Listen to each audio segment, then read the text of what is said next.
Ayan guys, for today's video, meron tayong paikwat or pork ribs. Ayan, pork ribs. Pork ribs po yan na may patatas. Ayan, may patatas pa doon. Mamaya, idagdag natin. Ito yung ating pampalapot.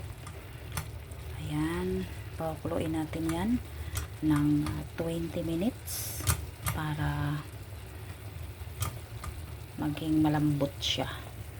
Ayan. So, tatakpan muna natin. At mayroon tayo ditong sabaw. Ayan, tingnan nyo guys ang ating sabaw. Napakasarap. Ating Russian soup. Mayroon po siyang ayan, buto ng baboy. Ayan, buto ng baboy. Marami po yan guys. Meron pa dito. Oh. Ayan. Ayan, pork bones. Celery, potato, kamatis, at mayroong cabbage. Ayan, sarap na po. Sabaw lang. Sabaw pa lang nito ay pwede ng ulam. At may carrots pa siya. Ayan, carrots. Oh.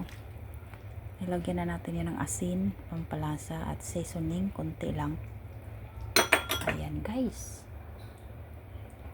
Pakukuluin pa natin yan hanggang dinner time. Ayan. Balikan natin mamaya ang ating pork ribs. Ayan, haluin natin ulit. Kasi ano na siya, palambutin natin. Sarap po ito guys. Maraming sibuyas at bawang. Ayan, kapag ayan yung ating rice ay luto na. Ayan, luto na po siya. Kapag malambot na itong patatas na nilagay ko, idagdag natin yan. O, diba? So, ayan. Balikan natin mamaya, konti. Ayan, luto na po siya. Idagdag na natin ang ating patatas. Ayan.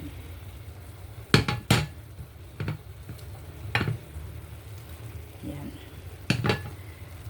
Haluin ng konti para ma-absorb yung lasa sa patatas na ating nilagay, no? Ayan. Ayan, okay na po yan guys. Okay na po siya. Ready na po siya. Luto na po siya. Waiting for dinner time. Thank you so much.